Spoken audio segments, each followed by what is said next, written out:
मीरपुर नाम के शहर में तेजस अपनी पत्नी नीरू के साथ रहता था। पति पत्नी दोनों ही नौकरी करते थे। एक दिन तेजस गांव अपनी माँ के पास फोन करता है।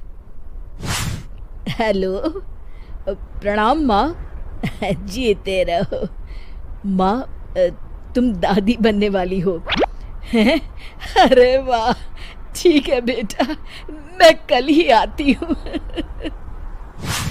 जब माँ जी शहर पहुंची तो बेटे बहू ने बहुत अच्छे से स्वागत किया। लीजिए माँ जी, चाय। अरे गर्मा गर्म पकोड़े ले आओ माँ के लिए।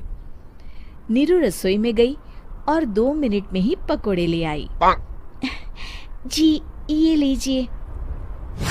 बहू, जादू से बनाए हैं क्या? अभी तो रसोई में गई थी। यम्मी।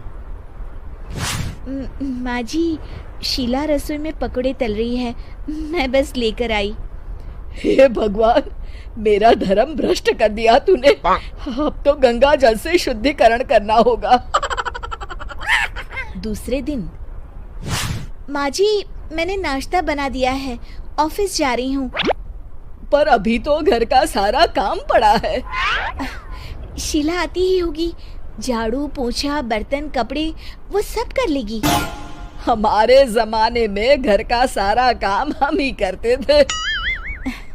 जी माँ जी, आप बहुत होशियार हैं, मैं घर ऑफिस दोनों नहीं संभाल पाती। तो जरूरत क्या है घर से बाहर जाकर चाकरी करने की? वैसे भी घर का काम खुद करने से घर में बरकत आती है, समझी? पर माँ जी। पर वर कुछ नहीं, इस महीने की पगार मिले फिर ऑफिस बंद। हाँ। रात को नीरू तेजस से कहती है, सुनिए जी, माँ जी बोल रही थी कि मैं नौकरी छोड़ दूं। वैसे ठीक ही तो है, अभी तुम्हें आराम की जरूरत है। फिर भी आराम कहाँ, शीला को छुड़ाने के लिए बोल रही थी। तो अब 24 घंटे में इतना काम तो कर ही सकती हो। पर जॉब पसंद है मुझे, घर पर मन नहीं लगेगा। अगले दिन जब दोनों ऑफिस के लिए निकल रहे थे, मेरी तो कोई कीमत ही नहीं है इस घर में। माँ जी, आजकल महंगाई बहुत है, रहन सहन भी बदल गया है, दोनों नौकरी करते हैं तभी ठीक रहता है। अच्छा, तू कहना क्या चाहती है? मेरा बेटा तुझे बिठा के खिला नहीं सकता? तू ही इस घर का खर्च चला रही है, हैं? नहीं माँ जी, मेरा वो मतलब नहीं था। मतलब खूब समझती हूँ, ये बाल धूप में सफेद नहीं किए मैंने। हाँ। अब तो ये रोज का काम हो गया था। तेजस भी रोज की झिकझिक से परेशान हो गया था।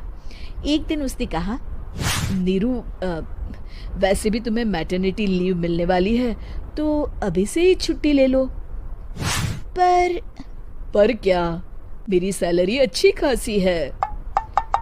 आखिर नीरू ने रिजाइन कर दिया। जब बच्चा हुआ तो घर में सब बहुत खुश हुए। कुछ दिनों बाद तेजस फाइल देख रहा था। क्या हुआ तेजस, कुछ परेशान लग रहे हो?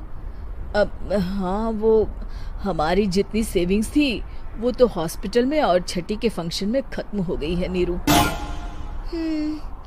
और अभी वैसे मंदी चल रही है तो मैं बोल रही थी कल मुन्ना को हेपेटाइटिस का टीका लगवाना है।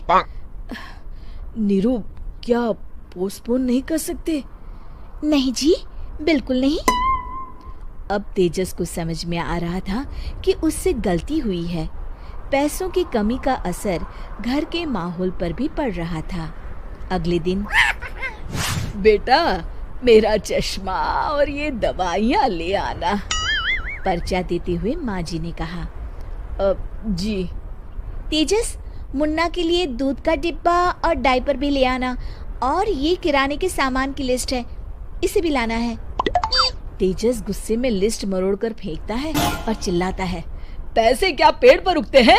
ये ले आना, वो ले आना। अरे पर ये जरूरत का सामान ही है। वो गुस्से में बिना कुछ कहे ऑफिस चला गया।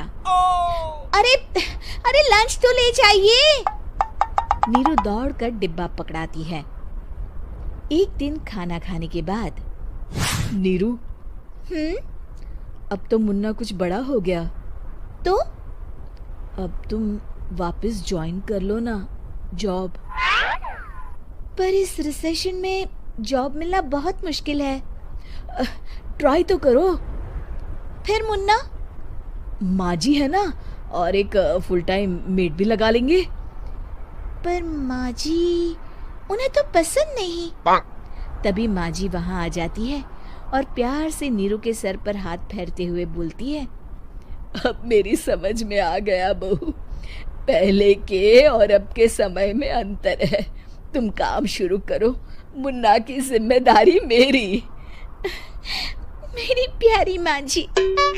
ये कहकर नीरू उनके गले लग गई। शिक्षा, परिवर्तन संसार का नियम है, हमें भी समय के साथ चलना चाहिए। उम्मीद है कि आपको हमारी ये कहानी पसंद आई होगी। कृपया हमारे चैनल को सब्सक्राइब करें और सभी अपडेट्स के लिए बेल आइकन जरूर क्लिक करें। और हाँ, वीडियो लाइक और शेयर करना मत भूलिएगा। Bye bye.